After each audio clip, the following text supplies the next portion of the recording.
online and check it to see what happened.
All right, folks, here we go.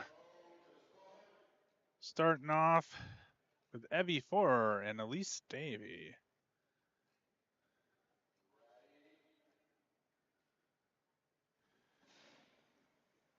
And they're off.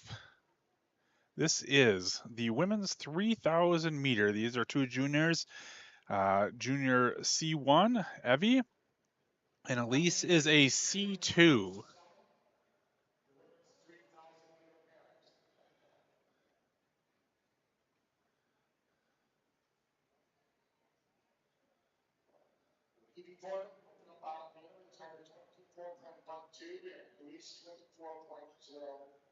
So I did ask about our timing discrepancies here, and I got an answer, but I'm not going to be able to probably properly explain what was going on. A lot to do with different timing clocks and some .00s and .1s and other numbers. So everyone's aware of it and working on it, but yeah, we'll see what we can do here. I'll try to keep you updated on official times and whatnot as well. So 3,000 meter. Obviously, these are some of the younger women in our competition, so probably don't have a lot of these races under their belt. But what you want to do here is just try and establish a nice rhythm, and really try to keep those lap times even. Um, you'll see a lot of our junior skaters. They have a tendency to just start way too fast, and then it really hurts them for later on in the race.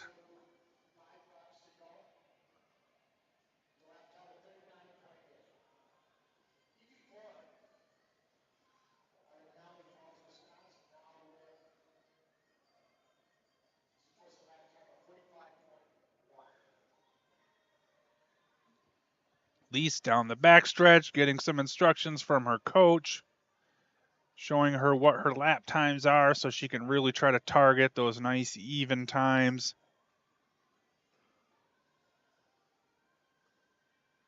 Now coming down the home stretch here.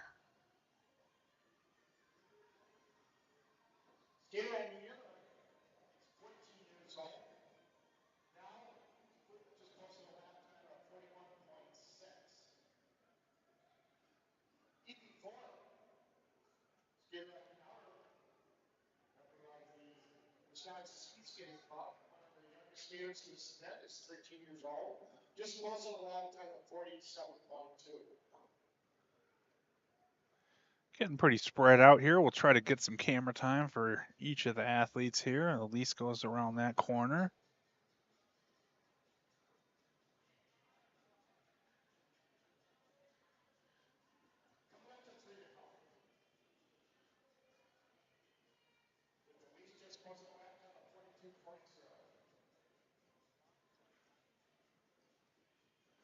.42 on that lap for Elise.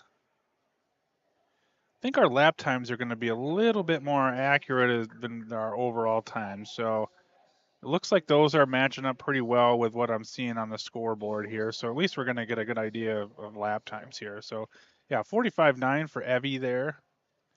And I'm pretty sure Evie's dad is manning the camera on the backstretch here. So bear with him if he gets a little distracted, you know?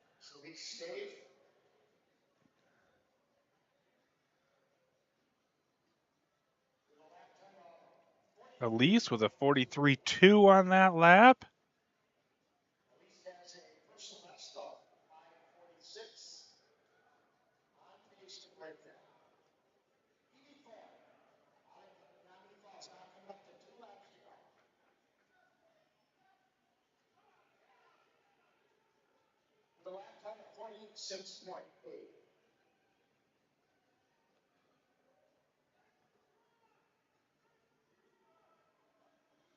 Comes Elise down the home stretch. Oh, look at our lap counter raising the arm up. I think he's trying to clear our view. Oh, nice. Hey, 44.0, slowing down a little bit here, but really trying to fight to keep those lap times even. Here comes Evie.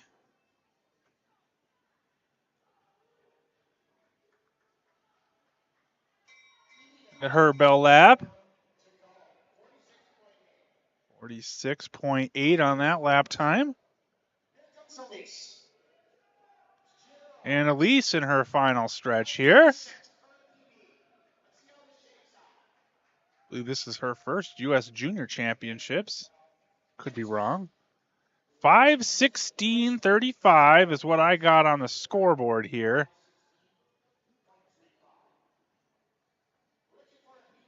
Evie coming around here for the last stretch. Finishing really strong here. Really nice work. See a 5:40.96 on our scoreboard. So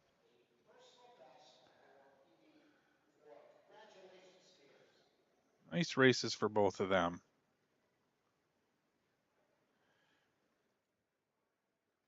So up next, Leah Choi and Natasa Gakovic.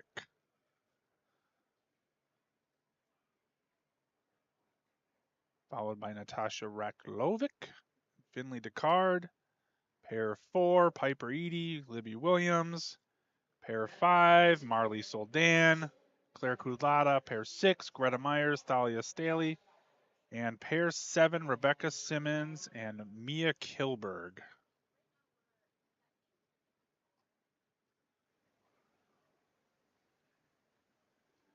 Got Leah on the inner here, Natasa on the outer.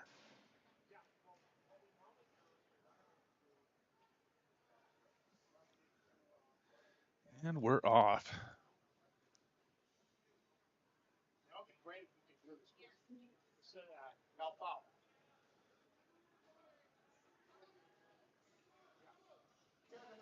Hey, again, just trying to establish a nice rhythm here. You know, it always feels easy at first. I can speak from personal experience on that one. But so you really have to learn to be disciplined. And I know some of our top guys really try to work on that to not fall into that trap of, yeah, it might feel easy, but the race is going to be won with 3 laps to go here in this 3K and then our 5K. You know, I always like to say that race is won in that last 5 laps. So as long as you're within reason for those first laps, you know, you could make up a lot of ground on those final laps. Sorry, I missed that switcher there on that video feed there.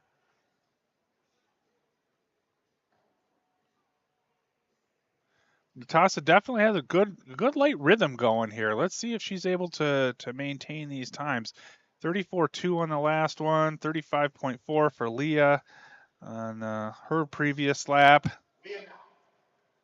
But you can see she's got a nice little pendulum going there of a good rhythm. So 35.3, little drop there for Leah, 38.4. So now you really hope, okay, you got that nerves, you maybe started a little bit too fast on that 200-meter opener and got to a higher speed than what you're actually going to skate at. So now we really want to see them start to settle in and keep these lap times even. Generally, you'll hear the coaches start talking about kind of building the corners out, things like that to try to maintain that speed.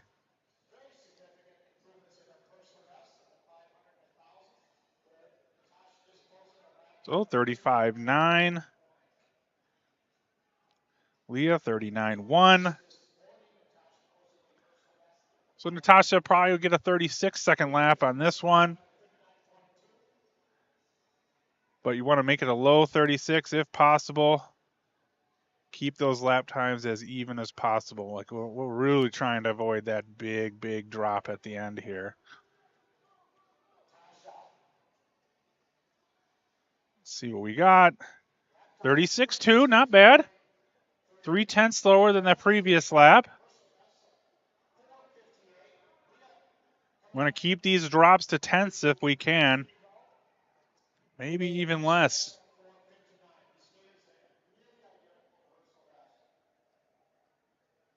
So we're getting a little spread out here. I'll try to do my best to keep the cameras on somebody. But I want to get a shot of Leah here coming down the back stretch. A little bar through the stand there. 37-4. Probably a little bigger drop than we wanted to see there, but that's okay. Time to fight back now. Time to fight back. Really make sure we keep that lap time low.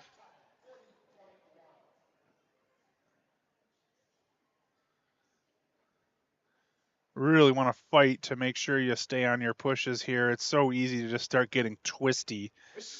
Your legs hurt so bad, you don't want to put any pressure on them. So you can, a lot of times you see people with their upper bodies and start swinging away from their pushes. You can see her trying to fight to keep that body weight on that push to help maintain that speed. You'll also see a lot of skaters start coming up and the pushes go back. One of the common things when we get tired here, but so that's where it's really important we just maintain that position. Sometimes again that kind of feedback that's not natural of even that slower foot speed doesn't necessarily mean you're going to skate slower. And she comes across 4:38.64 on our scoreboard. So we're looking about 0.6 different, seems like, on the finishes between the scoreboard and the graphics here. Leah coming through. 4:54.50. That is a personal best for her. Excellent work.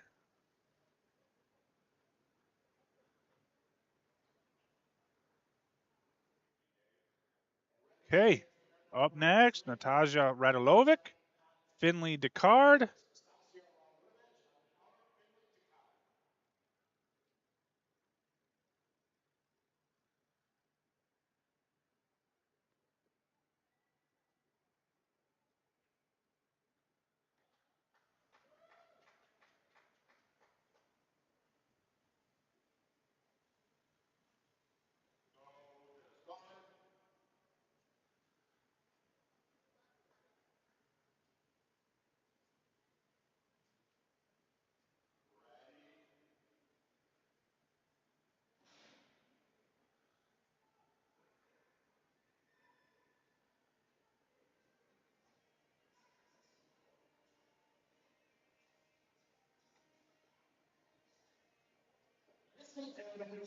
And they're off. Again, these junior skaters, this is all towards their point total for the all-around championships. Top 5 make the junior world team. Oh, we lost our backstretch camera there.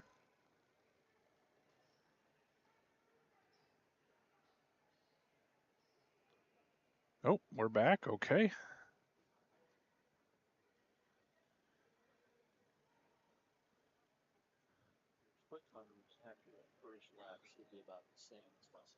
Yep, yep. Yeah, the split times have been close. Yep. Right, right.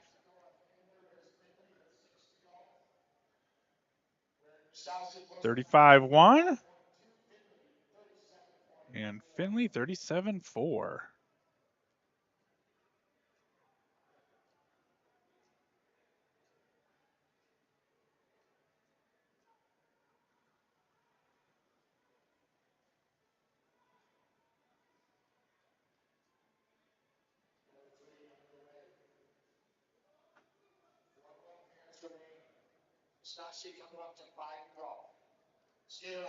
See, it looks like she has a little shoelace or something around her waist so she can put her arm on her back there and keep that up comfortably. That's Natasha, that is.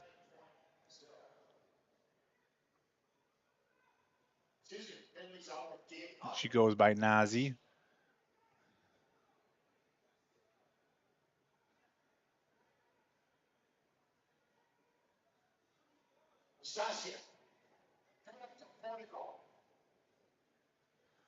Four laps to go here.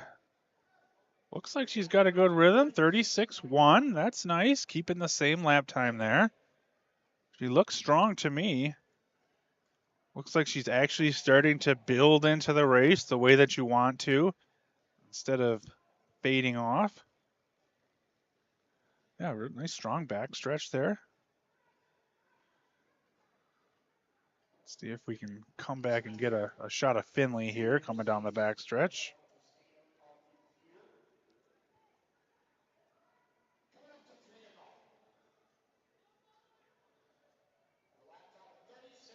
And Nazi comes through, 36.3. Nice even lap time there as well. You can see Coach Woods on the backstretch there giving directions.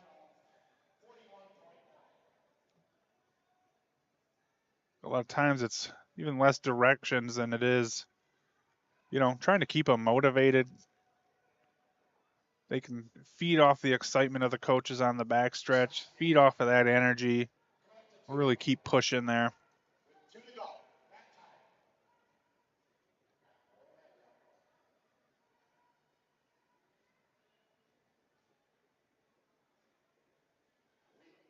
And we're really spread out here now, about 200 meters apart.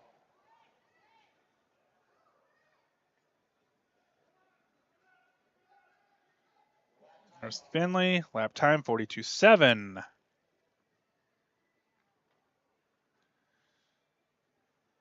And Nazi comes around. Oh, she's got both arms down now. 1 lap to go for her. It's a very solid race, I believe. Again, looking strong. Powering down this backstretch, so looks like a good, solid last lap here. Got Finley here coming up on her bell lap, I believe.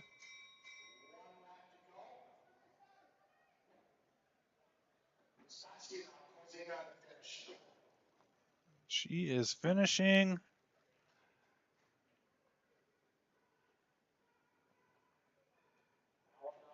4:38.9 on the graphics. We've been about 0.6 quicker than that on the official results, so I'm guessing it's a low 4:38 there. Here comes Finley. Oh! Looks like she had some energy there at the end. That's good. Use it all up here. She can work on that energy distribution going forward, probably.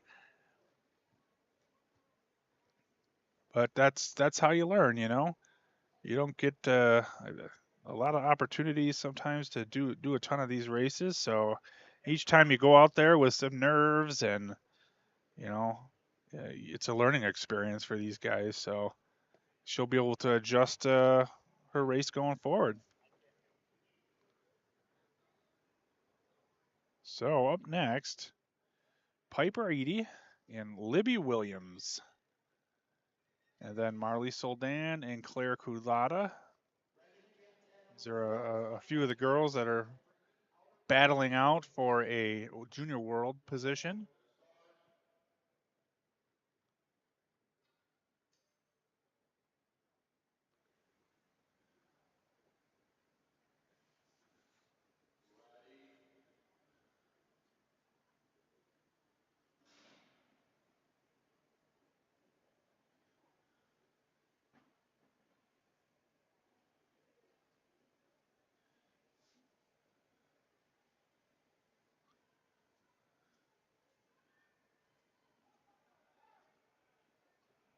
There we go.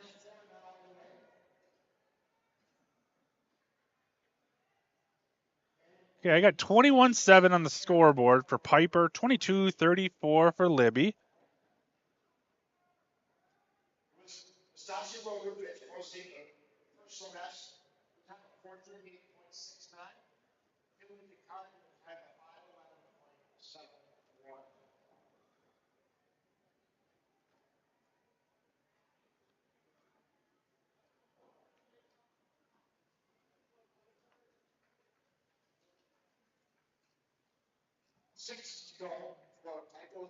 6 laps to go. 34.3 for Libby. 35.9 for Piper.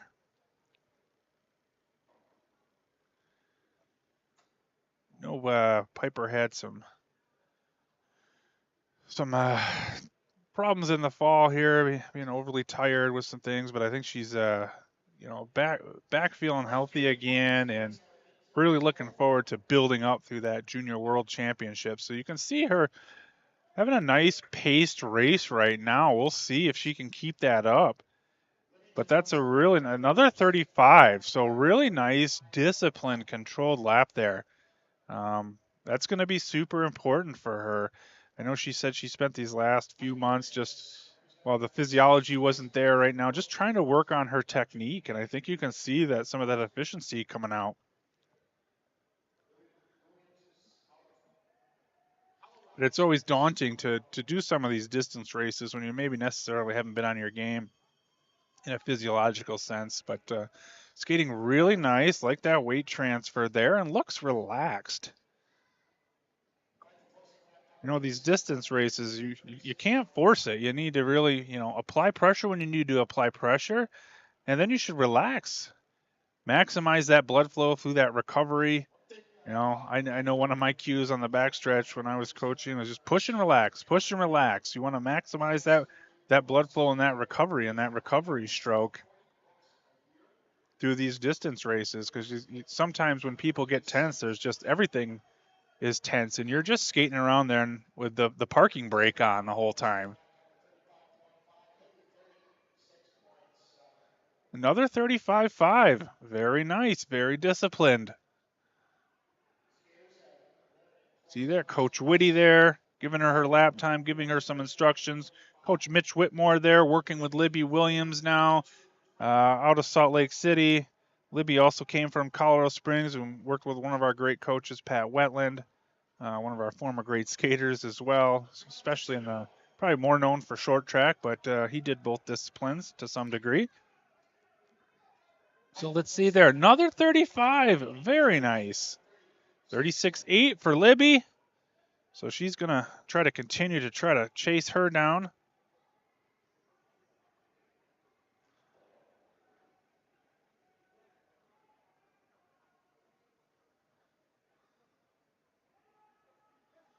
Super important now. Maintain that position, maintain that technique, maintain that blade direction, going in the right direction here. Make sure that those pushes are going to the side. All the simple things that you've heard your whole life as a speed skater. But it's never been more important than it is now when you're closing these laps out. There's Libby trying to chase her down.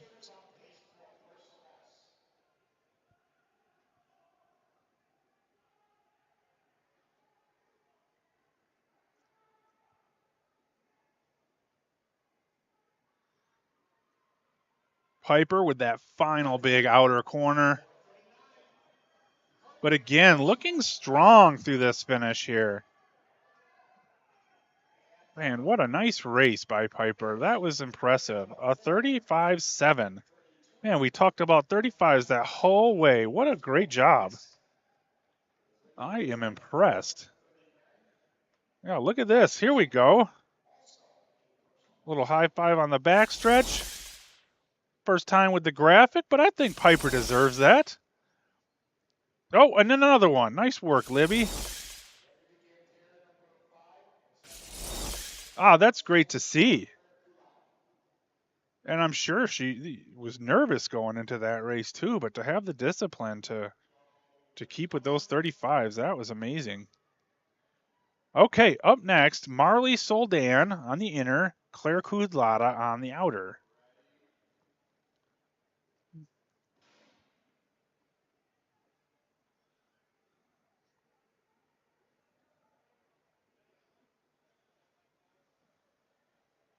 This is going to be 5.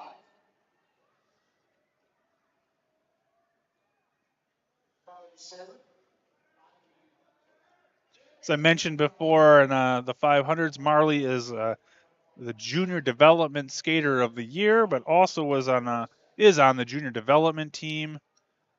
Took part in our our camps this summer for the development team. Really fun to see, a young girl working in with our senior skaters during the summer and getting some experience. Did the Women of Speed camp as well, so really fun to kind of see the next generation involved with some of our Olympic medalists from the last Olympics and some previous Olympics.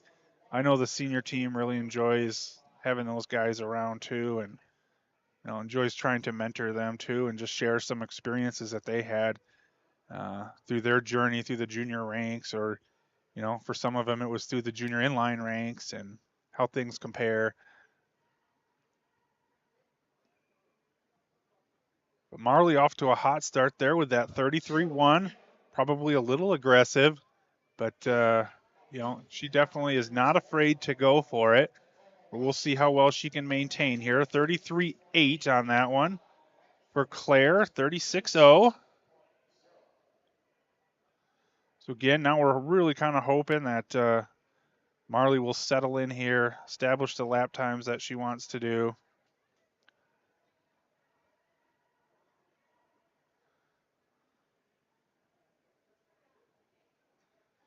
And Claire on the inner there. Claire's just working to try to keep her close now, keep her within striking distance, especially if Marley started too hard.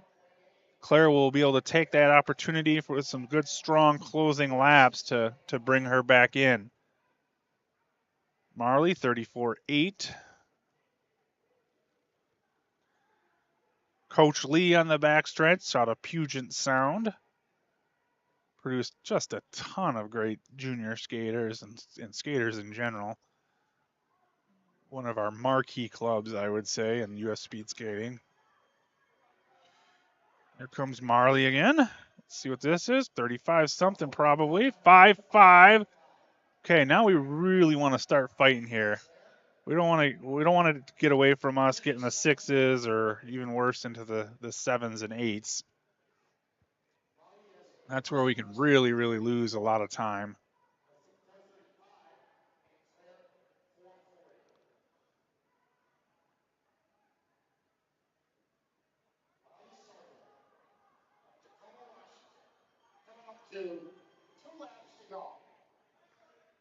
Marley, let's see what this lap time is. I'd guess a 6 something.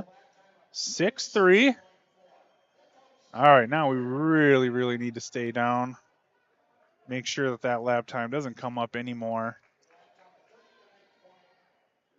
Pacing is just so important in these races.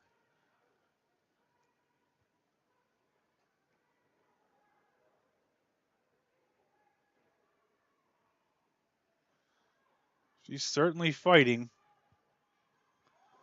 We'll just keep those pushes right to the side now. Keep that position down. See where we're at here. 7-2. Okay. Definitely started to fade a little bit, but she is definitely fighting. Comes Claire. Claire with a 41-3.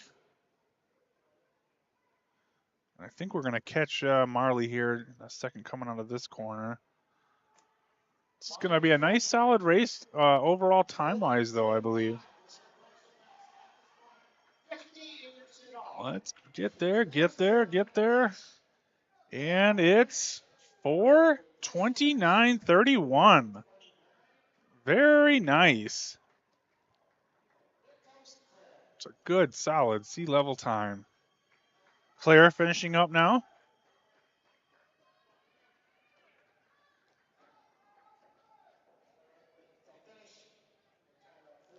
$4:49:40 is what we have on the scoreboard here. Okay, so under 4:30. Nice work there, Marley. Up next, Greta Myers, Dahlia Staley.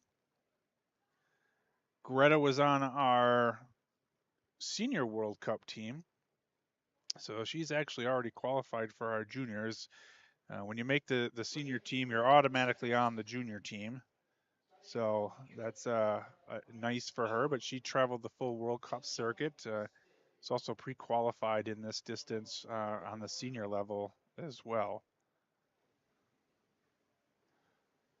Thalia, however, is still using this competition to try and qualify for the Junior World Championships. So I'm sure she's excited to be going up against Greta here, who's been skating some good solid 3,000 meters in the fall here.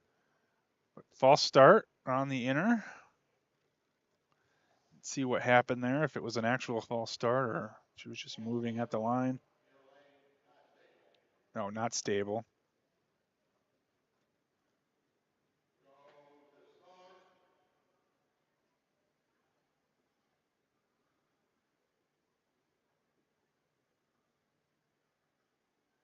Okay, we shouldn't see a jump here. No need to try to get out too quickly.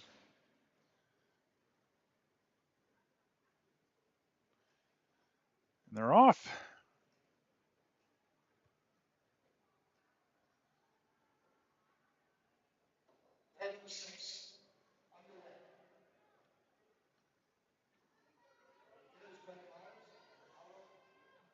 Greta is through in a 20.82, Thalia 21.42.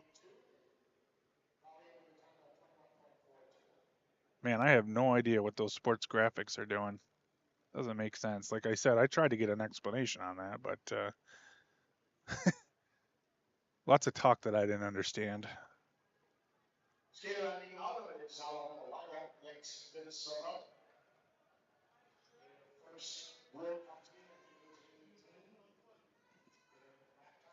Okay, 31.5 for Greta, 33.248 for Thalia.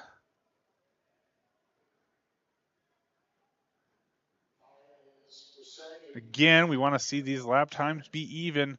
Should be a big goal for these girls as they continue to mature and learn how to execute this race. How to skate a nice flat race. Gauge that energy expenditure throughout the course of the 7.5 laps.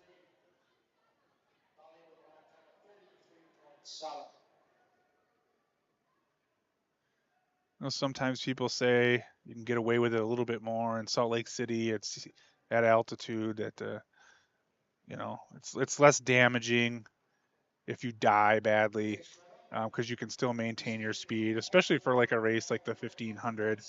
But still, it's all within reason. I know, especially when you do outdoor skating, boy, when the wheels come off, they really come off, and you can just dump speed so quickly.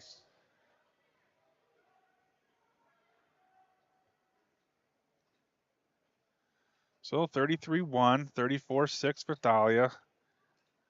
I've been saying before, time to settle in here, really establish that lap time now. We want to see strong skating at the end here.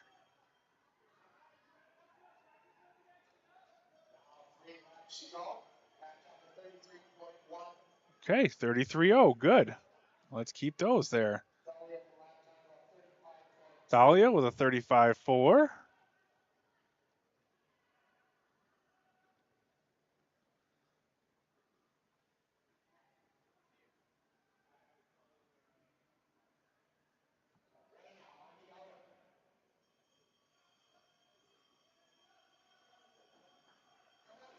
Trying to keep those pushes to the side still. Good, another 33. About 0.6 slower on that one, so we want to make sure we try to stay out of those fours if we can here. Easy for me to say up here on the timing deck. And I'm sure it's no lack of motivation from Greta Myers. She is a absolutely fierce competitor. But when the legs don't want to move, they don't want to move. But again, maintaining a pretty good position. 4-1, okay. Dropped into the fours. Let's keep it there, though. Here comes Thalia. 6-1 was her last lap. This lap's a 6-5, so a 4/10 drop there. Looks like she's having a good build on that outer, though.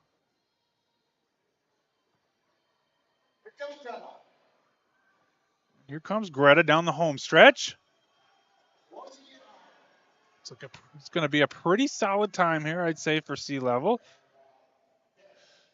4:14.07, so just off her personal best. She's done 4:12 a couple of times before. A 4:12 here once in Milwaukee, and a 4:12, I believe, in Salt Lake City.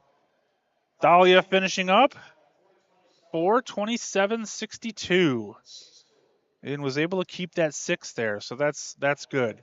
6:3, I think her lap time before that was a 6 as well. Okay, what do we have next? This is our final pair coming up. Pair 7 on the inner, Rebecca Simmons, and on the outer, Mia Kilberg.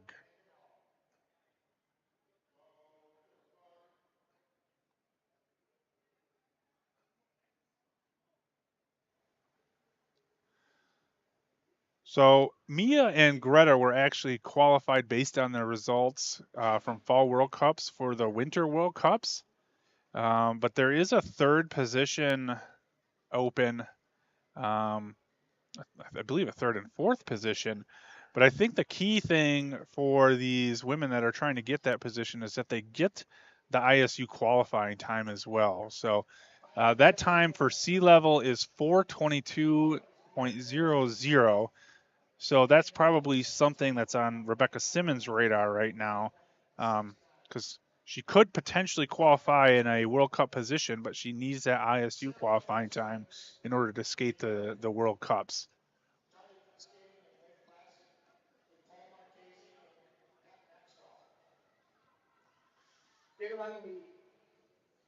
And Mia's a really strong 3,000 meter skater as well, but I think has really begun to focus almost exclusively on the team pursuit and the mass start, winning medals in both of those races in the Fall World Cups, winning a bronze medal in Calgary at the World Cup, and then a silver medal in the mass start as well. So those two races have really come around for her. She has a real knack for, conserving her energy, being in the pack, manipulating her way through a pack, and does have some good top end as well, which you need for those final sprints. So 31.9 for Mia, 34.0 for Rebecca. Like I said, Rebecca will really be shooting for that 4:22. That'll give her an opportunity then if she's in a finishing position to do some World Cups, which would be really exciting for her.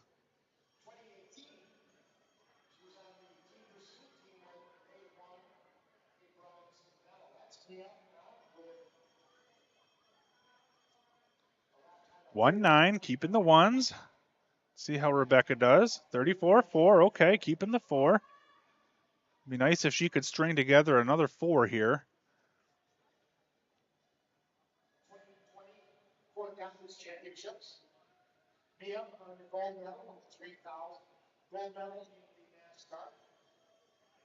Bronze medal in team pursuit, bronze medal in the Big 200. He is a beautiful skater, great technician out there. Seems to have a real good feel for the ice. With a 32.1, so drop 2/10. Good. Rebecca, very nice, keeping that 34. Very nice work. You can see her, or at least I can see her, building that exit now.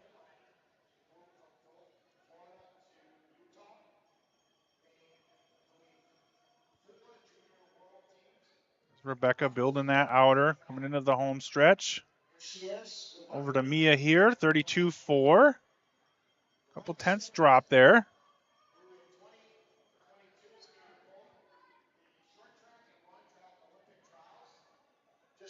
Right now, Rebecca, 35.3. So right now, Rebecca's about 9 seconds, it says, behind on the scoreboard. Mia's 2.9 seconds ahead. Let's see what this split brings her to. Imagine she's getting a little bit more time. Yep, 4.1 seconds ahead now of Greta Myers. See your coach, Gabriel Girard, giving her some instructions here. I know he's a big proponent, too, of trying to keep those lap times as even as possible.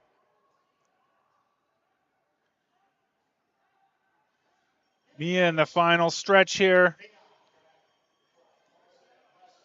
Again, trying to keep those pushes right to the side. And we are in at 4:08.24. Good, solid Milwaukee sea level time there for her. Rebecca driving for that finish line here. Looks like she's going to be just over that 4:22 that we were talking about. But 4:26 is a solid race for her.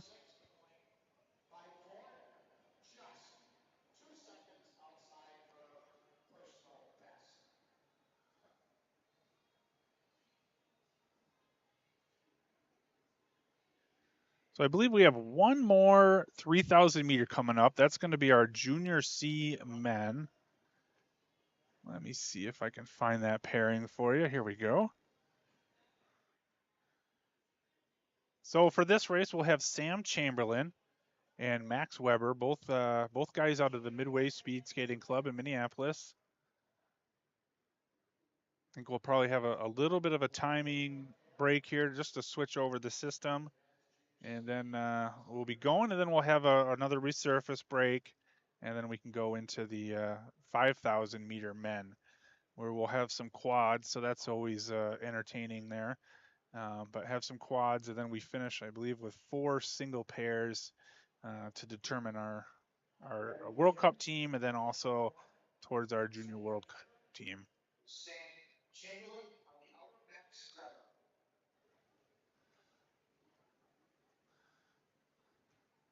So 2 Junior Cs here as well. You know, this is Sam's first U.S. Junior Trials.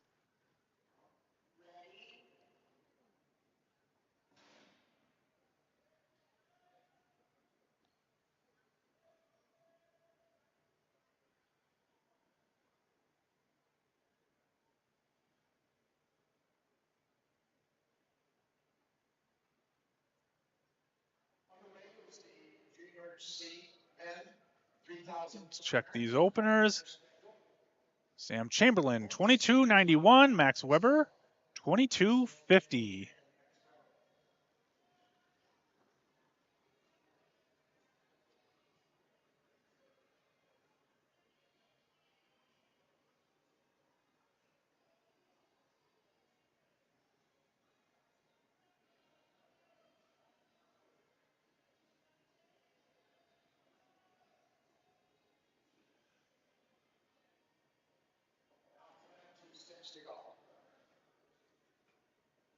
And across with a lap time of 36.1.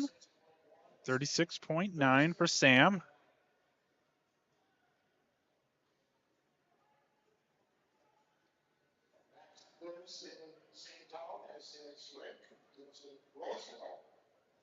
Oops, sorry about that. I'm also coordinating the drug testing going on at the event here too, so occasionally got to be in contact with those guys and get them coordinated and set up for who they're going to be testing. Okay, 36.3. 7-1 for Sam Chamberlain. We got Chris Winman on the back stretch there, and the white and blue, and the really tall guy is Stephen Hartman. I believe Chris Winman is Sam Chamberlain's coach, while Max Weber is with Stephen Hartman right now.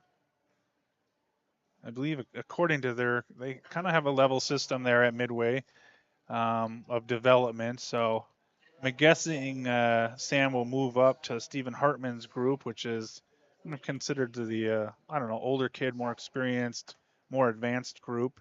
But he's certainly starting to skate on a higher level there, which would bring him into that group.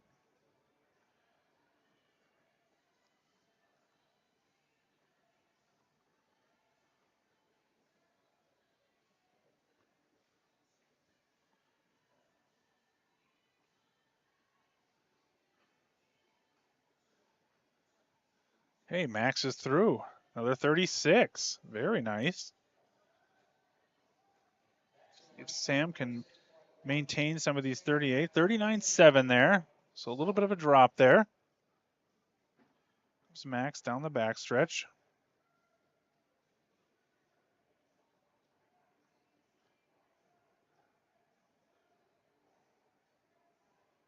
See if he can keep another 36 here.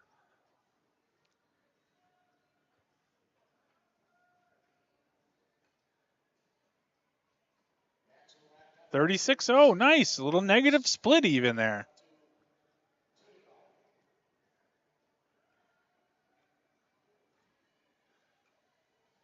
Max down the backstretch. Gets some instructions from Stephen Hartman. Oh, froze there a little bit.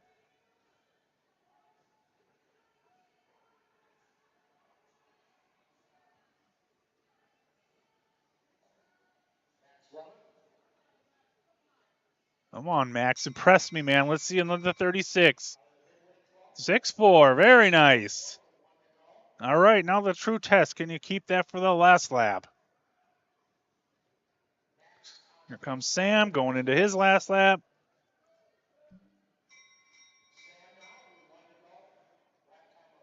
Okay, 40.9. Looks like he's picking it up. Hope we can get back under the 42nd lap there.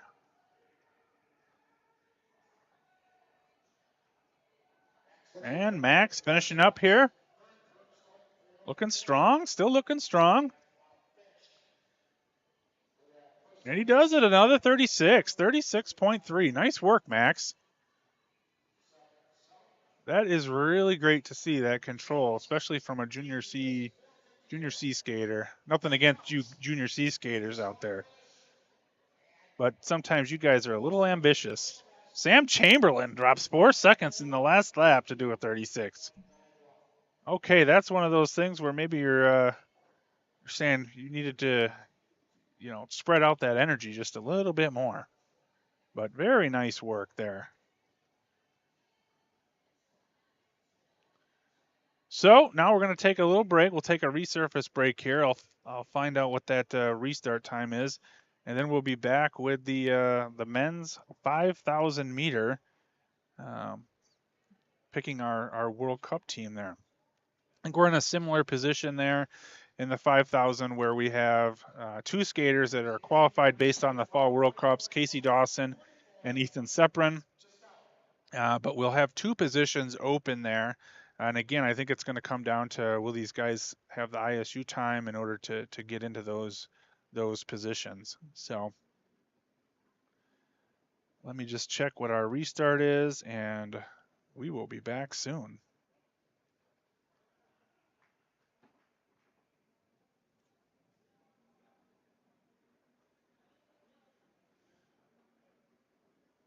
How's it going? I had my feet replaced. Jeff, did you get a restart time? Did you get a restart time? Yeah. Oh, 12:44? Okay, thank you. All right, folks, 12:44 restart time.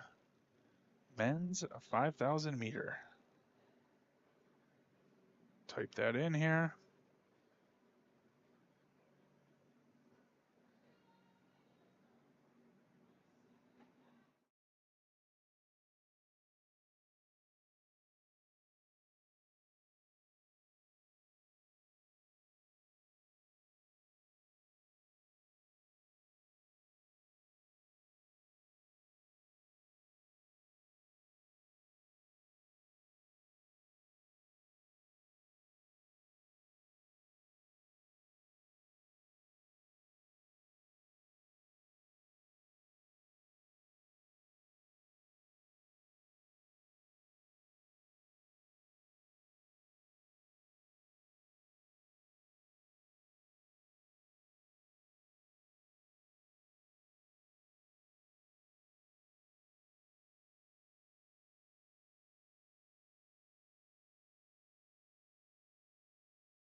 All right, folks, here we go with the men's 5,000 meter.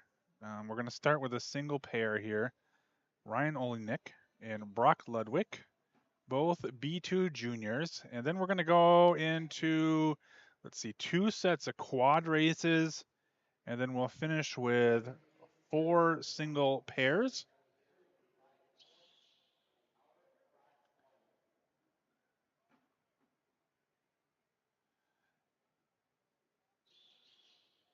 As it relates to the World Cup team, right now we're sitting at 3 people that have earned qualification based on their results from the Fall World Cup trials. That's Casey Dawson, Ethan Sepron, and I was talking about this earlier, and I failed to mention Jordan Stolz, I think who maybe is primarily known as a sprinter, is actually also qualified in the 5,000 meters. He is racing here, but he doesn't necessarily need to finish in the top 4 if you wanted to do those World Cups in the winter here in February. But so what will be interesting is to kind of see where we're at for that 4th position. That should be a shootout for that position.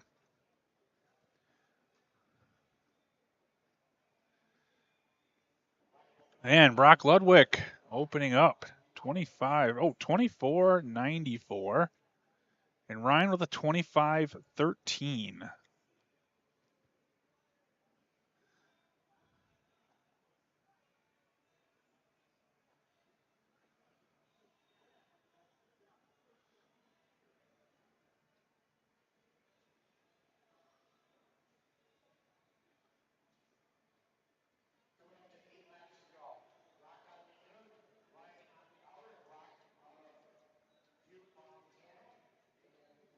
I don't believe Brock has ever done a 5,000 meter.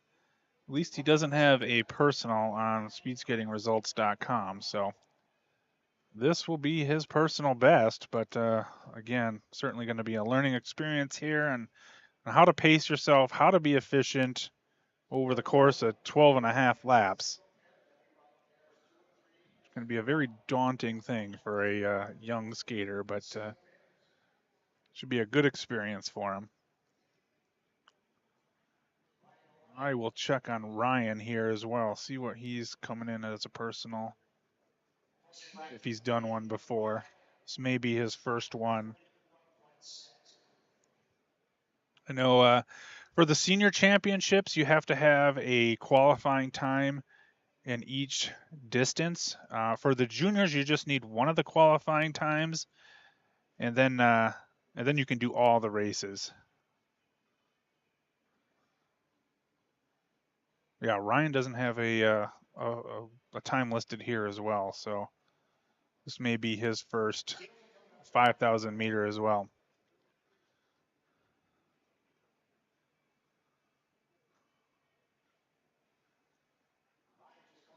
Well, Ryan 40.1, Brock 41.5.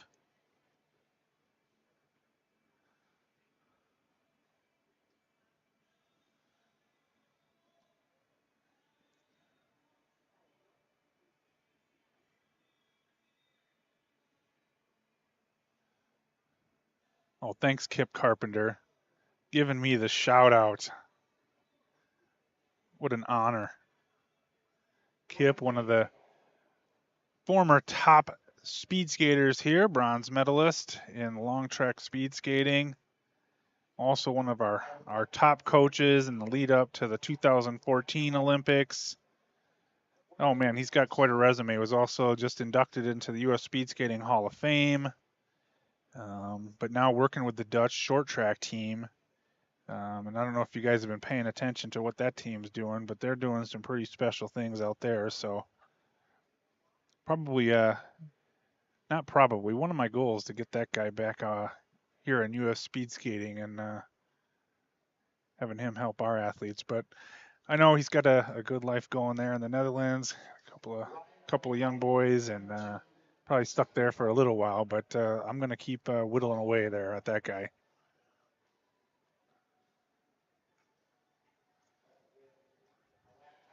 So another 40-second lap there.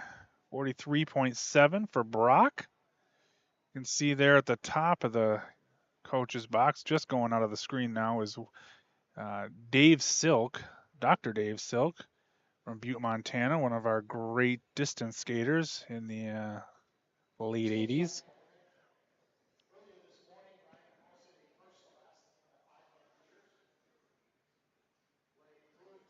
Ryan keeping a nice rhythm here. I like it. See if we can keep another 40. Yeah, 40.3, bringing it down. Very nice. So coming up on, that mid part of the race towards the end here, really nice to see him dropping those lap times. Let's see about Brock. Brock with a 45.3, so dropped off there a little bit.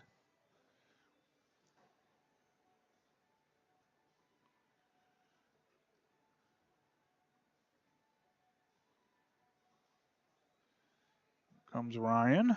Nice weight transfer there.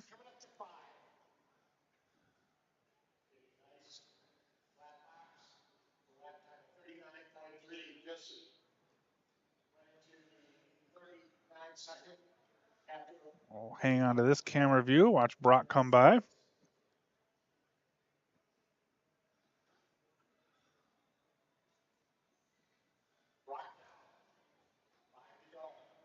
.45.6. A little bit off those blocks there. Definitely want to make sure you stay on there. You don't want to skate any further than what you need to in this race, especially. Well, in any race for that matter. Really solid by Ryan here. 38.8, bringing it down. That is some good solid skating out onto the backstretch there.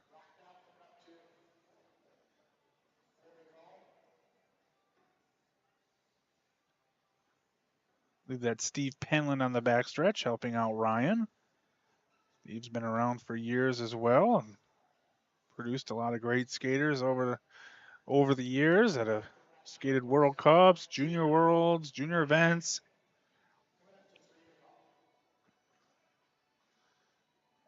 Ryan through with another 38.0.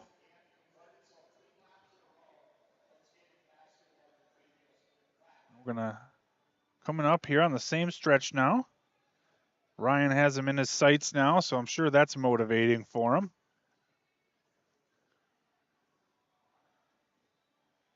Try to bring him in. It's always nice to have that person out in front of you that you can chase.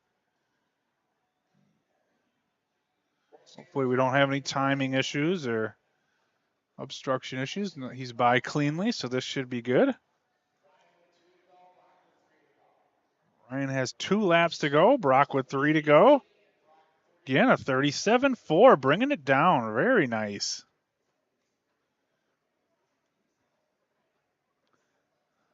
Doing a nice job of maintaining that technique. He really looks almost the same as he did when he started the race, and that's a true sign of some of these top skaters. Like, you can't necessarily tell the difference between the first lap and the last lap. Certainly feels different, but yeah, maintaining that technique like that, very nice. 37.1, another negative split. That's a really solid effort here.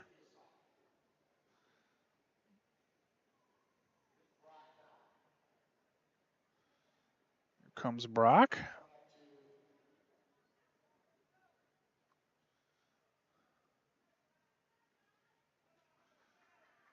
Stick with it, Brock.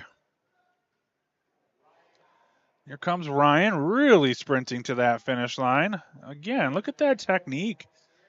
Staying with it the whole way through. That's impressive. 35.9. Good work there, Ryan. 8:12.92 on the board. There's Brock finishing up.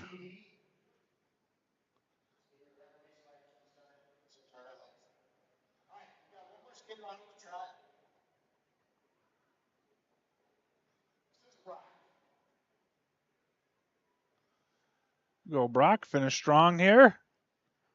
Hats off to you for getting out there and battling through your first 5,000 meter. It is no easy task.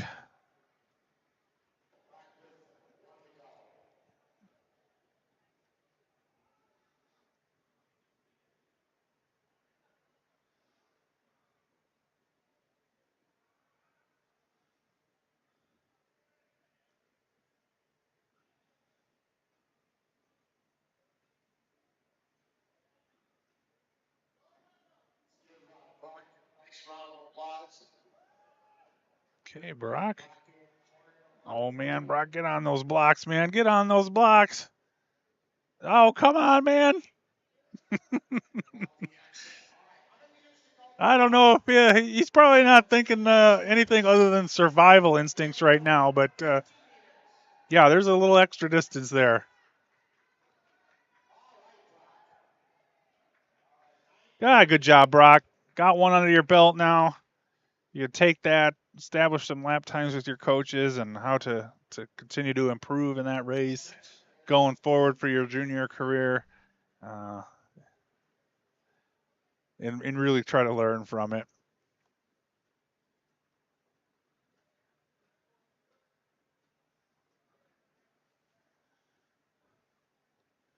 See what we have coming up next. Up next, oh, we got a quad. Patrick Cassell, Calvin M, Isaac Jones, and Zachary Jensen. So these quads always can get interesting. We'll see if we can't try to give everyone some fair airtime here.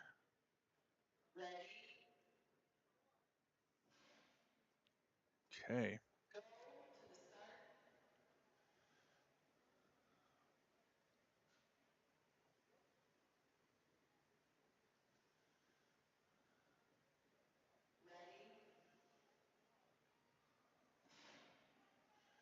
You can see there with that shot, 12 laps. It's actually a 12 and a half lap race, 5,000 meters, 3.1 miles. So we had Patrick Cassell, 24.25. M, 23.47.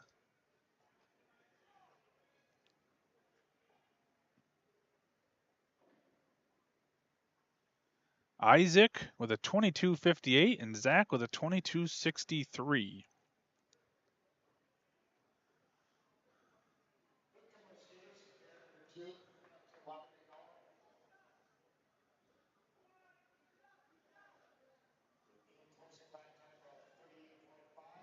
Calvin there with a 38.5.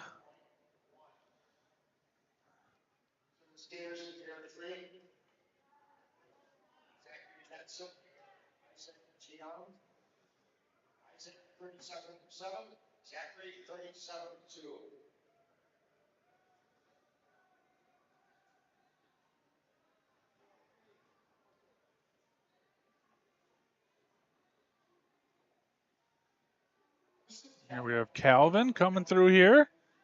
Again, trying to pace himself.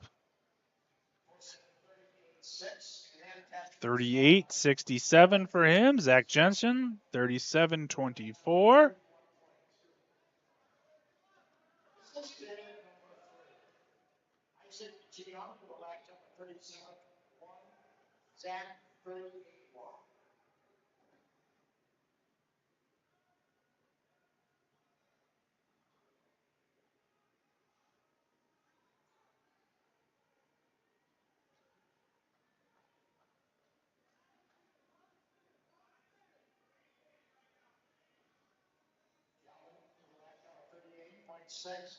$38.6 for Calvin.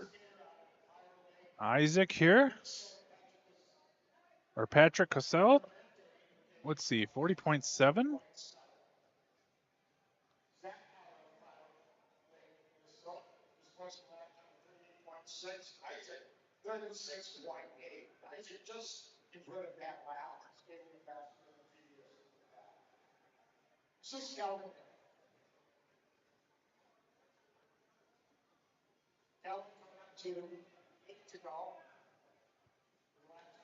Calvin, 8 to go, you can see there. 37.9, that's great. Keep those sevens now. Isaac with a 36.5. Patrick with a 40.6. Zach with a 39.4.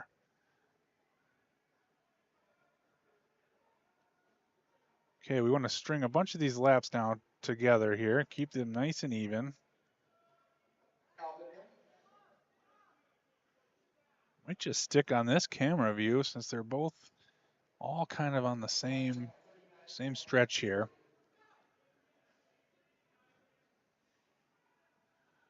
So it's nice that everyone's so far gotten by each other cleanly here. Sometimes you worry about some drafting infractions and things like that in these quads. Essentially, they have one lap to get outside of 10 meters within each other. So you can be within 10 meters for one lap, but after that, you're going to get disqualified if you're too close to the guy in front of you for drafting reasons. But it always gets tricky. You know, you see that guy in front of you, you're chasing him down hard. You get past them, and a lot of times people tend to slow down even a little bit once they get past because they don't have that carrot to chase anymore. And then the guy behind then has someone to chase, and they pick it up. So you get a little bit of a yo-yo effect sometimes, and you just hate to see anyone get disqualified during one of those exchanges.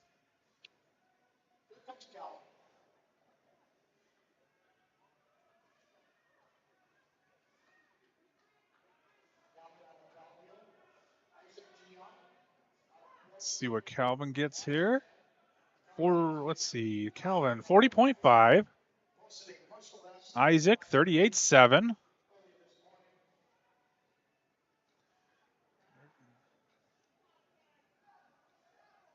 Zachary just went through 39.6. Cassell 42.2.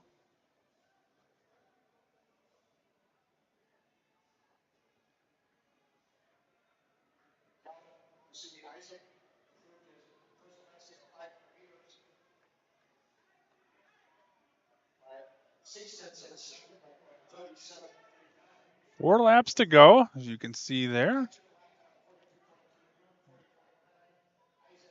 It's our lap counter. Maybe our lap counter's arms are getting tired. They were holding them up nice and high so we could see. Oh man, we got the hands on the thighs now here. Hey, some of these guys too, man. Get on those blocks. Don't skate any more than 5,000 meters. Two skaters now out of the state of Washington, the home stretch. Calvin on the inner.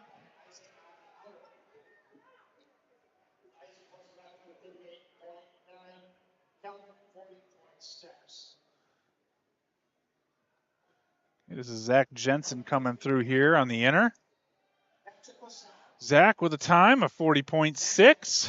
Patrick Cassell here on the outer coming through in 42.1.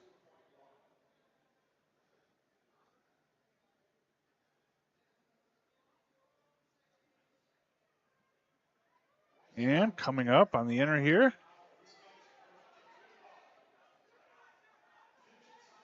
we have Isaac in a 39.2. Calvin with a 42.7. He's almost there, really trying to hang on to these lap times now.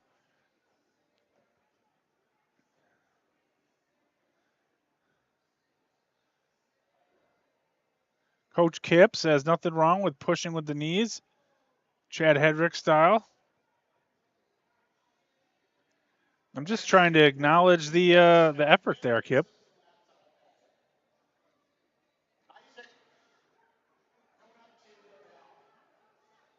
We're on bell lap here.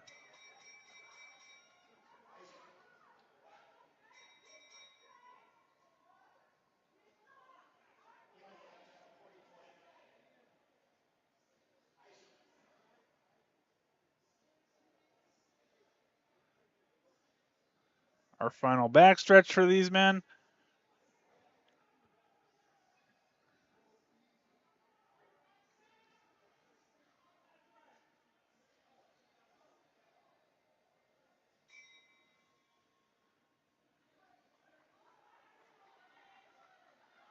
This is Isaac coming through here. And he finishes 8:01.28. Calvin with an 8:24.22. Personal best for Isaac.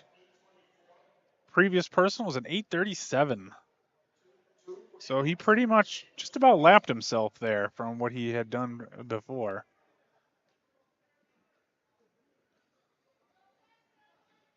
Got Zach here finishing up his last backstretch.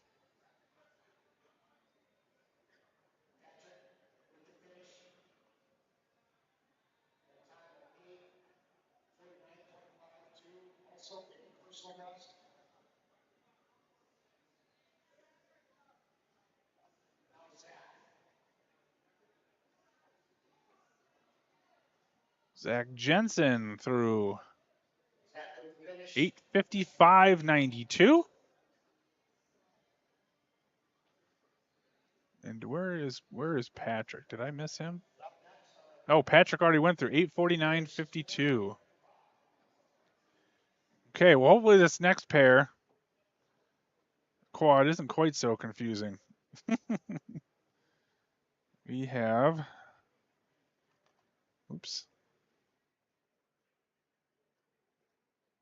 Aiden Meacham, William Silk in the first pair of this quad, and then Carl Tatelli and Samuel Hart Gorman. So should be a good pair with some Junior World Team implications in this one. Again, we're taking the 4 race point total. And I don't know if you guys are familiar with how that works, but essentially the 500 meter time, say you go 40.00, you'd get 40.00 points. And then for all other distances, we divide it by 500 meters. So for the 5,000 meter, we essentially divide it by 10, and we take that total time, divide it by 10, and that's going to be your point total going towards the all-around championships. So for the 1,500 meter, you divide that time by 3. For the 1,000 meter, divide that time by 2. That will give you your point total. We add all those up, and the top 5 is who we select for our Junior World Team. With that being said, Jordan Stolz is already qualified based on his senior results, so he's not necessarily a factor in that overall. I do believe he's doing all 4 races, but if for whatever reason he didn't, he's already qualified for that.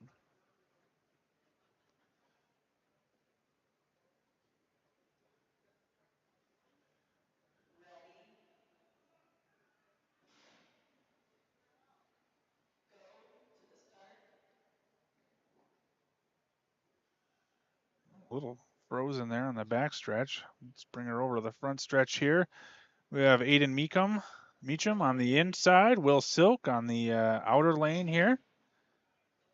So I've mentioned before, Aiden from the Colorado Springs Club, working with Patrick Wetland. William Silk on the outer there, working with his father in Butte, Montana, Dave Silk, one of our great distance skaters.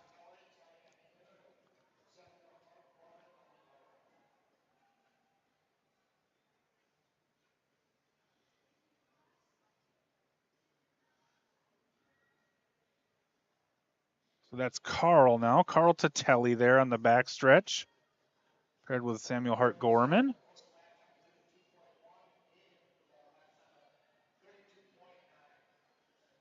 Again, here's Carl coming down the front stretch with Samuel.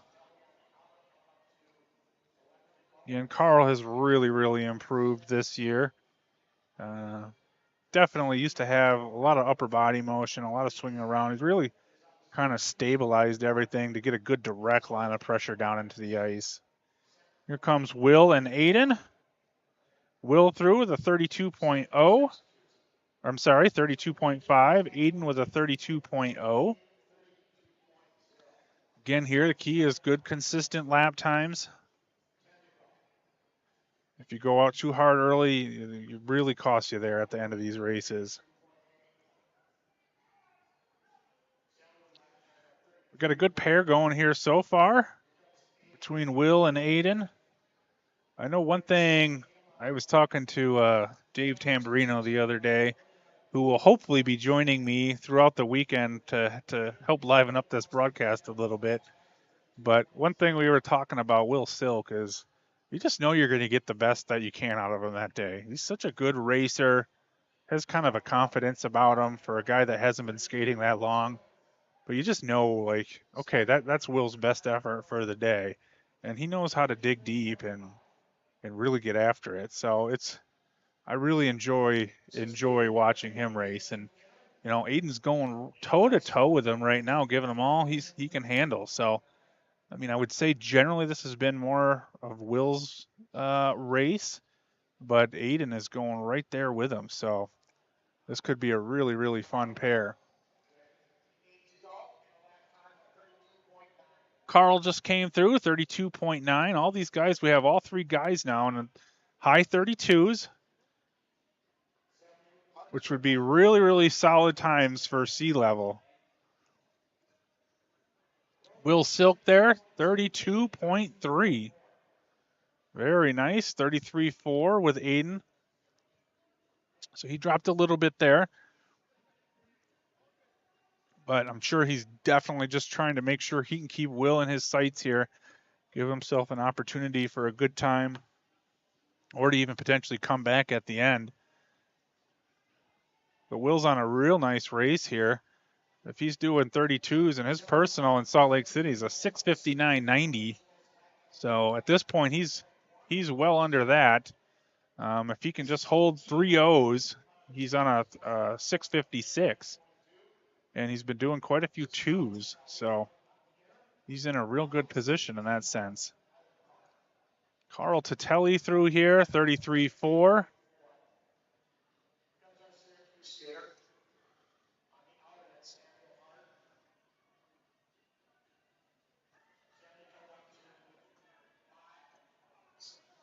Will through, 32.8, keeping those 32s, very nice. Here comes Carl. Carl's got a personal of 6:56.28. So if he can maintain these 3s here, high 2s, 3.8, that's a little bit off, but he's in that range. Again, I'm pretty sure, let's see, his personal is from, it is from Milwaukee here. Will Silk with another 32, 32.8. Great consistent times. You can see him really working those corners now, maintaining that speed.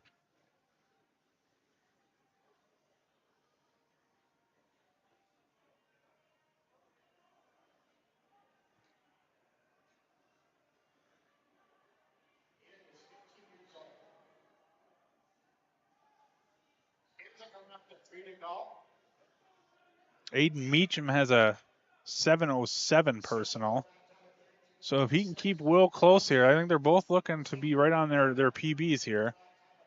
We had Will with another 32, 32.6. Here comes Carl down the back stretch, or front stretch, sorry. You can see there, 3 to go. That's Carl Tatelli. 33.9. Will is just jamming. Here comes Will. 32.7, another 32. And he looks like he's still got some pop left in those legs, too. So I'd imagine he keeps this lap time pretty close as well. Dropped the 2 arms there for a second. Here comes Carl.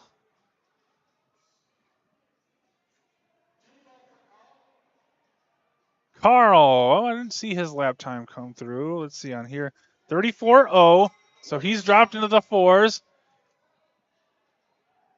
Will Silk. What was that? 32.6. Will's out there giving him the business right now. My word. 2 arms down on the back stretch. Oh, we're not on him right now. But we should see him come into view here on this front stretch in a minute. As Carl comes through for his, going into his final lap. Carl, 33.9. But here comes Will Silk having a race. My word. Boy, it didn't stop there, at least on the board, but 6:54. Good 5-second personal at sea level. That is impressive. Aiden with a 7:08 coming through just off his personal. which was set in Salt Lake City. So a good, solid race from him. Carl Tatelli coming through, 7:01.1. Samuel Hartman finishing up. Hart Gorman, sorry, finishing up his race. He's still looking strong.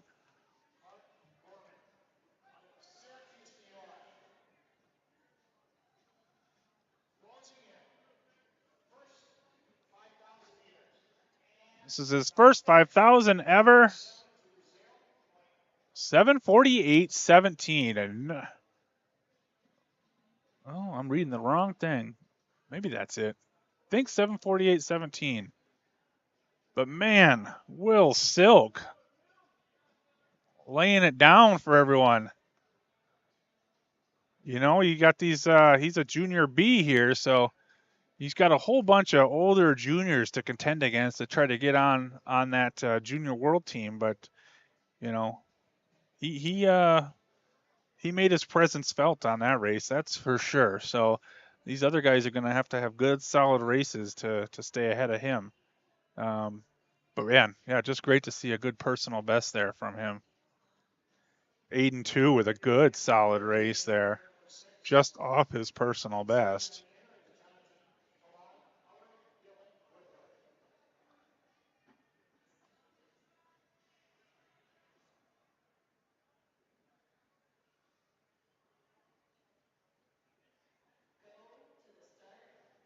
Okay, up next, we have a single pair now.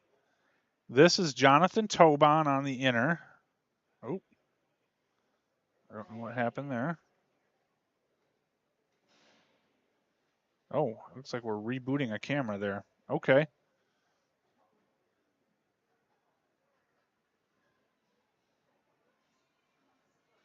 Tobon on the inner, Woodbury on the outer. These guys were both on the Junior World team last year.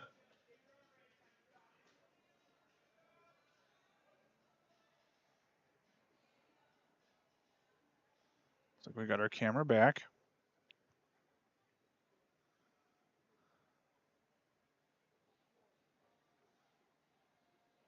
As I mentioned before, Dylan Woodbury trains with Bob Corby here. Well, part here and part in Salt Lake.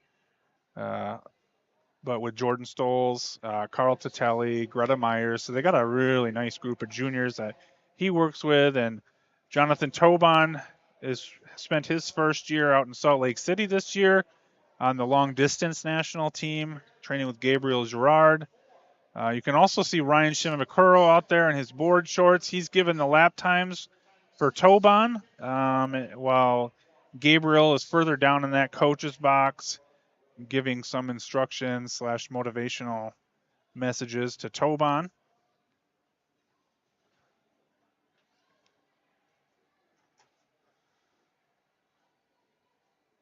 But both guys look good and controlled here so far. 31.6 for Tobon, 31.9 for Dylan Woodbury. Again, you want to get a nice, even race here, a smart race. Be controlled. Don't necessarily, have to go with your pair. You need to skate your pace, and if your pace is appropriate, you can start bringing in your pair later on in that in the race.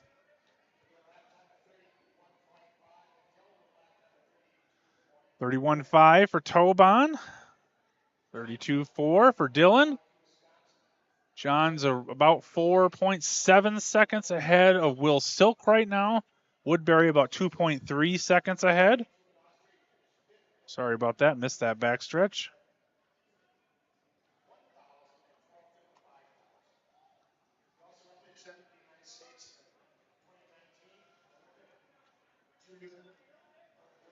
One 4 for Tobon. 2-1 for Dylan.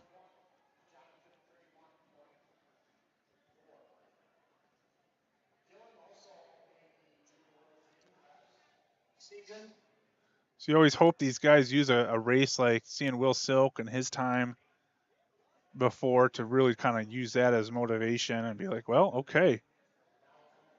Ice is good enough for Will to get a 5-second personal. Why not me?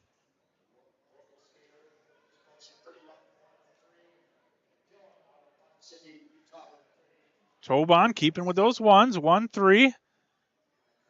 Dylan with a 2-0, so that was a 1/10 negative split, I believe. So I was mentioning before, like if you average 3 O's, you're at a 656. 2 O's is about a 644. 1 O is a 632. So if Tobon is keeping it under 32 O's, he's under 644. He's probably on like a high 630 pace right now. Which would be really solid for Milwaukee. His personal, I believe, is a 636.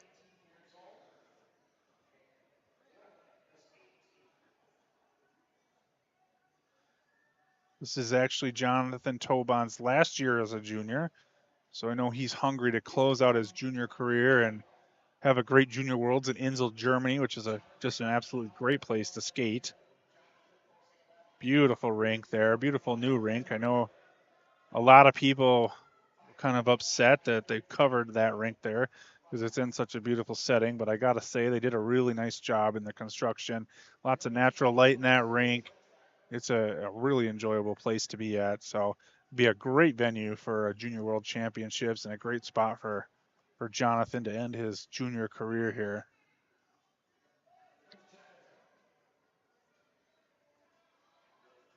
And 1-5 again, keeping those ones.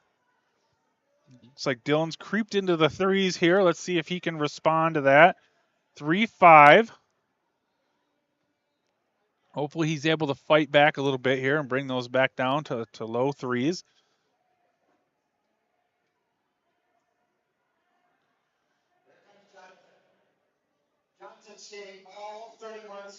Hey, Tobon having a really nice race here.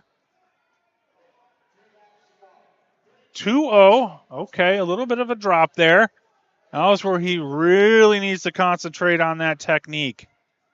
I know we were working on that before we came out to Salt Lake or out to Milwaukee here, of really making sure he maintains those pushes to the side because he likes to kind of swing off the push and push back. So keeping that sit, keeping that good force down on the ice is going to be crucial to maintaining these laps here. You can see getting a little bit uncoordinated there. 32-7.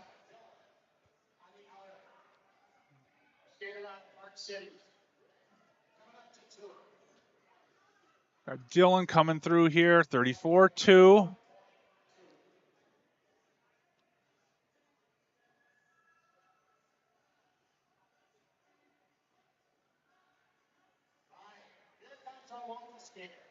Comes Tobon.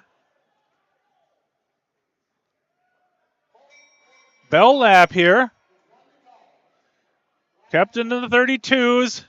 Going to be tough to do that another 32 here, but that'd be great to see if he could hold another 32. Again, concentrate, fight for that technique right now. Make sure those pushes are going to the side. Oops. Jonathan Tobon. Here he comes.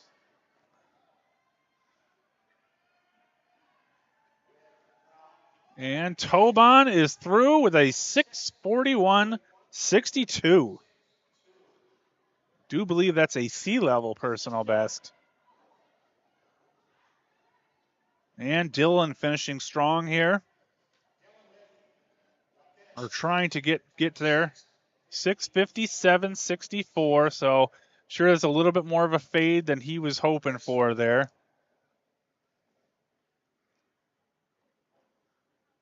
But keeps him in contention for that junior world team for sure. Had a nice 500 there with a 36.9. I'm guessing Dylan wanted a little bit more out of that race, but as far as getting the job done with making the junior world team, he should be right in the mix there with that race. So up next, Tommy Fitzgerald and Augie Herman. And then Jordan Stoltz, Casey Dawson, Ethan Sepron, and Kellen Dunphy will round us out.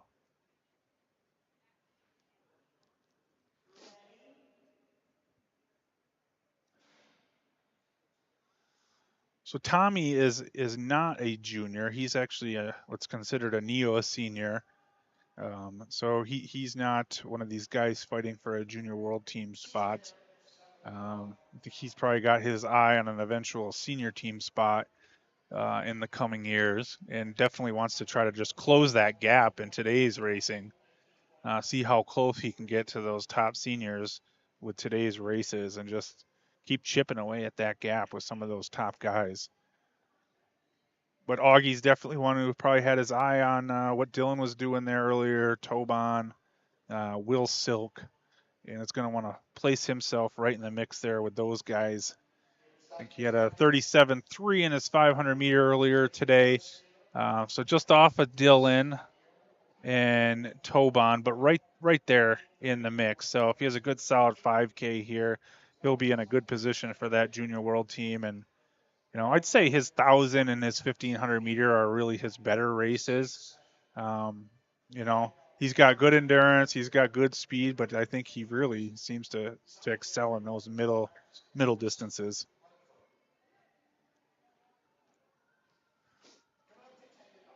Okay, good pair right here so far. 1.5 for Tommy, 1.7 for Augie. These guys can really just use each other here, hopefully, and keep the pace high, keep chasing each other down each one of those backstretch.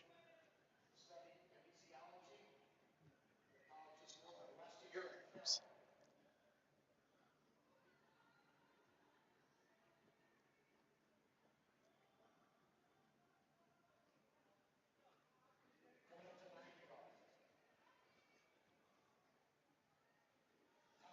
Two 2 for Tommy, 2-1 for Augie. Again, if we're keeping those twos, we're sitting in the 640, so that would be a really, really solid time for these guys.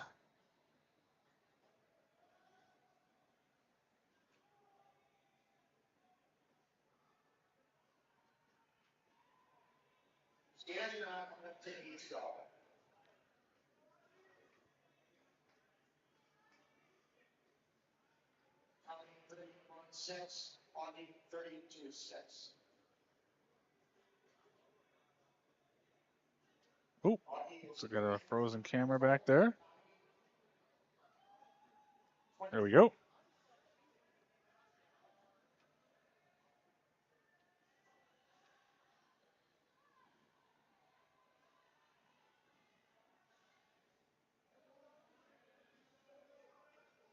Seven laps to go. Tommy with lap time of 32.1. Augie 32.1.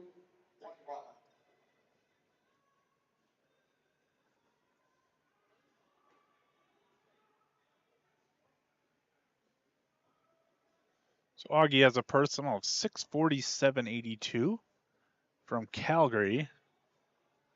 So I'm sure if he can get close to that, he is going to be very, very happy.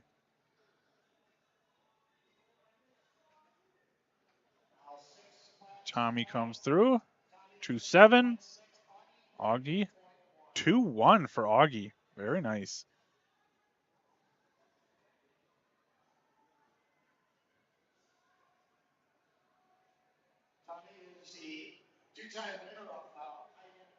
Tommy Fitzgerald has a 5,000 meter personal of 6:55.81.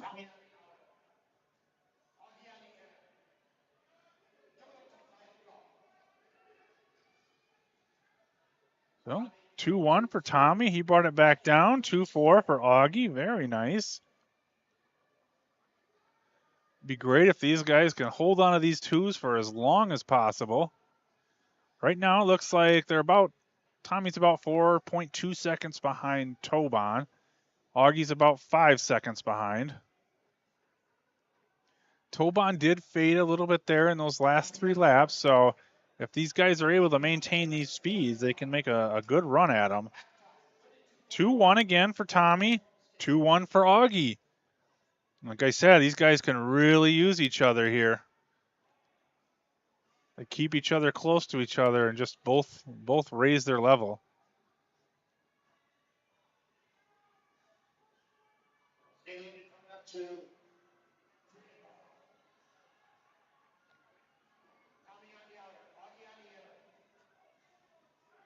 Augie coming back at him. Dang. 2-2, 1-8 for Augie. Oh, man. That is a nice lap. You can see it in his eyes there, chasing down Tommy. Now Tommy gets the chase down the backstretch. Let's see if he can answer. And it looks like he is hanging right there. These guys are battling. Steven, side by side.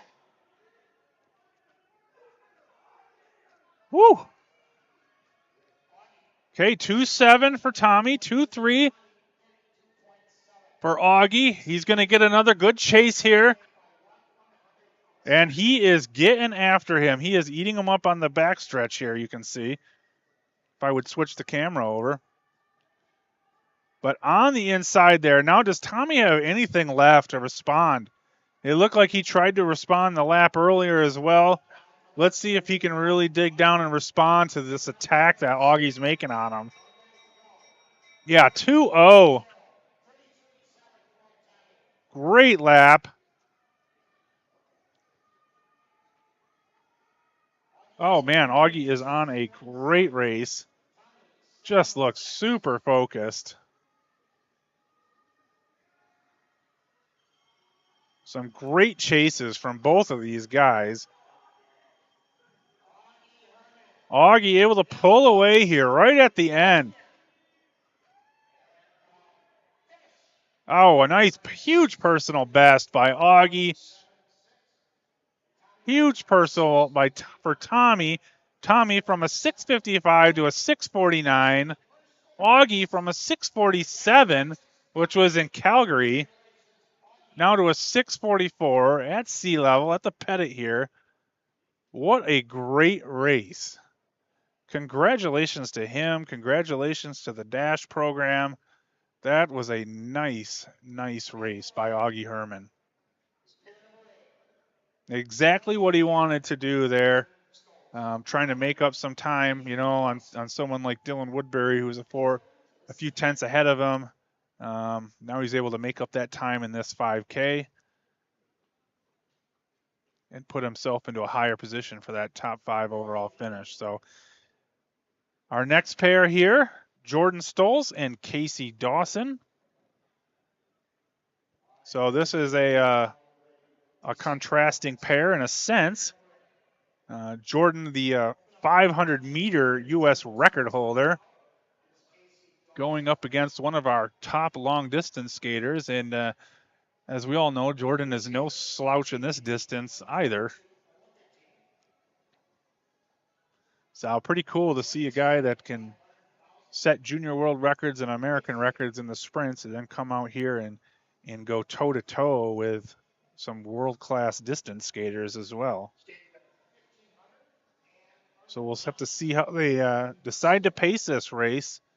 I know I had mentioned earlier, Casey and Gabriel Girard, his coach, really, really focused on having a good, even race and making sure that those last 3 laps are the same as the middle and early laps.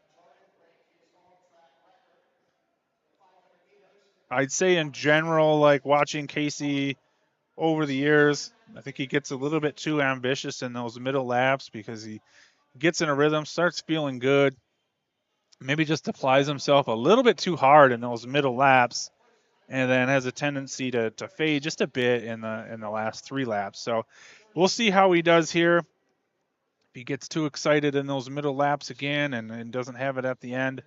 But I'm sure either way, we're going to see a really, really good race here. Stolz with a 9.9 that last lap. Casey with an 0.2. The average O's here, that's a 6:20. So that's a legit time at sea level here. I'm sure they'd love to get under 6:20 if they can, especially Casey, who's been in that area before. I believe Jordan's personal best is a 6:24. And that was from the World Cup in Calgary.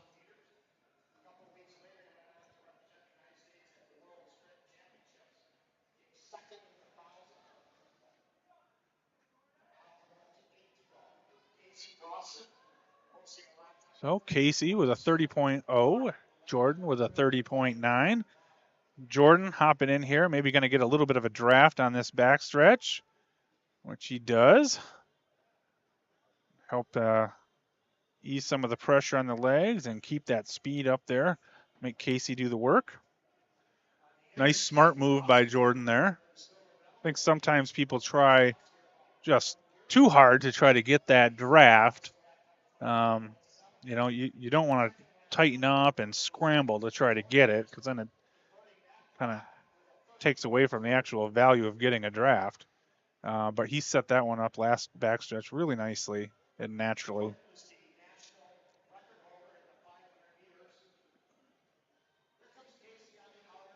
So here we go. Casey coming through, starting to build a little bit, it looks like. 9-3. Jordan with an 0-4.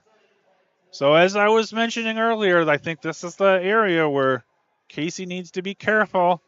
I know he's feeling good now. He's feeling strong. But be smart with that energy expenditure here. Like I said, O's is a 620, so you don't need to start hitting 8s right away here. Last was a 9-3. Let's see what this is. 9-2. Hopefully he's feeling like this is in his zone and it's not too aggressive. It's always tough to tell. Casey's such a smooth skater, beautiful skater. It's hard to tell sometimes, like, what he's feeling at a certain moment in the race. So it can be deceptive. Another 9-2 though. Jordan with an 0-6, so Jordan responds with a little bit of a negative split there too. So Jordan is by no means on a bad race at this point.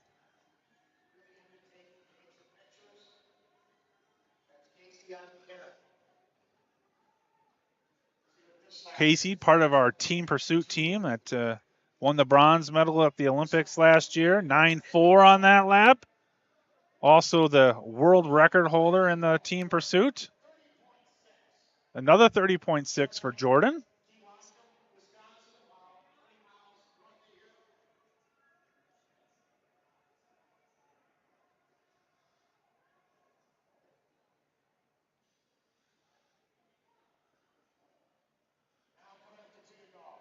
All right, 2 to go. Let's see if he can maintain those laps. I know it was a big goal. 9-8, a little bit of a fade.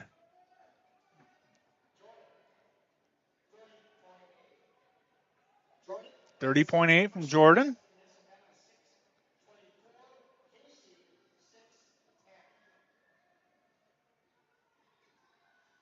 Here he comes. Make some noise, this is a heck of a performance. Casey, I believe this is bell lap. 0-4, he's fading a little bit. Here comes Jordan. 30.7. So he was able to maintain those mid O's there pretty darn well. Here's Casey down that last corner.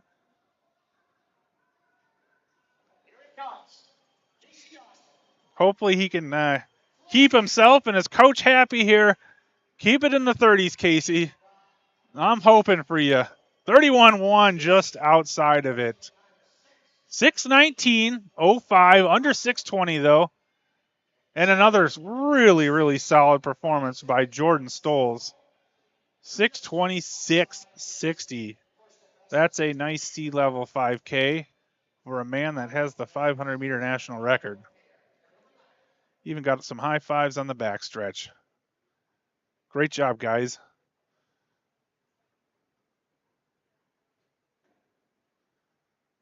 Okay, final pair. Ethan Seprin on the inner, Kellen Dunphy on the outer. So like I mentioned before, that 4th position is up for grabs here. So Kellen is definitely in the hunt for that. I believe we have Tobon there, is in 4th right now. I think what was it, 6:41 that he went. So that will certainly be something that Kellen is shooting for.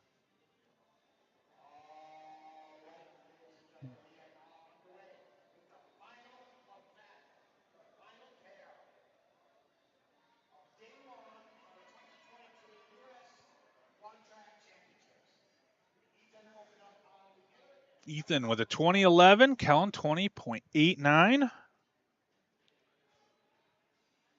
Yeah, so Kellen really needs to probably just skate his own race here as well.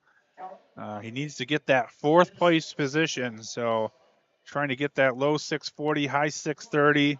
He had a really nice solid race in Salt Lake City last weekend with a personal best with a mid 630, 636, I believe it was that he went last weekend. So if he's able to get close to that today, he's going to be all set for at least having a qualifying position on the World Cup team.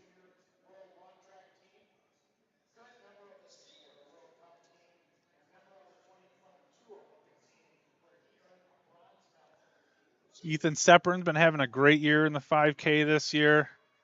Made it up into the A group. Had a really nice performance in Heerenveen. But one of the just class acts of our national team as well. Works hard, goes to school part-time, always a good attitude. Just a really fun guy to have around on our national team. And when you see those guys succeed too, it makes it all that much more sweet. It's a good team player. But 30.2 and 31.2 for Kellen. I think Ethan probably has the same mindset of what Casey was trying to accomplish there with a good even race here. I know that's always on their agenda there to try to close out those last 3 laps evenly.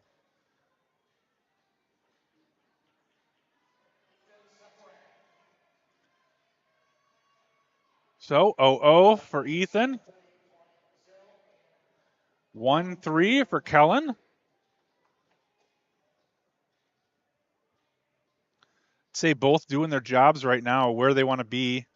Ethan about 1 second behind Casey at this point. Kellen's 5 seconds behind, but he's right on that pace that Jonathan Tobon set earlier to get that 4th place position on the World Cup team. So they're both doing what they need to do. 9-7 from Ethan, 1-3 from Kellen. Well, good. Kellen is right there again with what he needs to accomplish.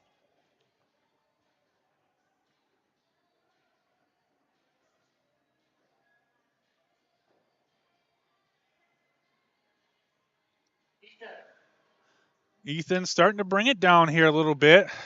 We'll see if he can control that effort, though, in these mid-laps. 9-5, again, another 2-second negative split. See if we can see Kellen come through. 1-3 again. So like I said, both guys doing what they need to do. Ethan is definitely starting to attack the race now. We just need to make sure, he's not overextending himself at this point in the race. We want those last 3 laps tight. 9-4. Here comes Kellen. 1-2. So he dropped to 10th. He is on a nice race. This is right where he needs to be.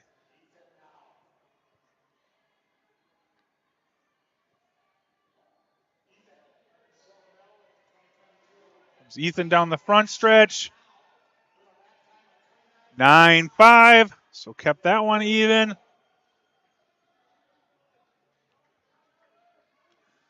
Kellen coming through here. 1-4.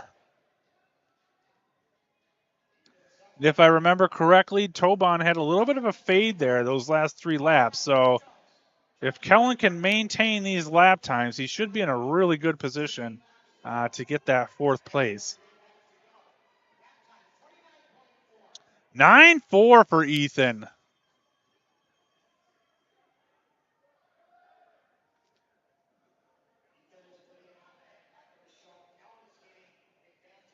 Kellen with an 09. He built down. Okay, both guys executing great races right now.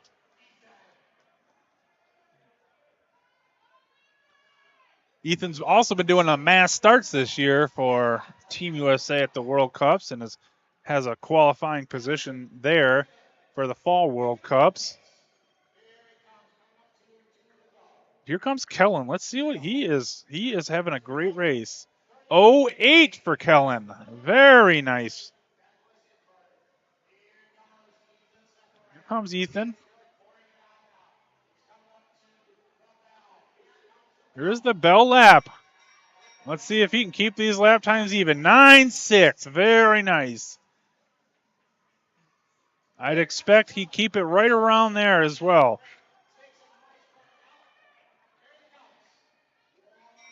And here comes Kellen. Kellen with an 08. What a beautiful race by Kellen. Absolutely what he had to do. Oh, Ethan a little tight down this last stretch. 6:19:01. Boy, that is just barely ahead of Casey Dawson. Faded a little bit there with the 0.3, but here comes Kellen, and this is a great race. 6:34:99, personal best. Wow. Great race for Kellen at sea level here, and that puts him in that 4th place position that he really needed. So now he's in a World Cup position. So congratulations to Kellen Dunphy. Really an amazing race.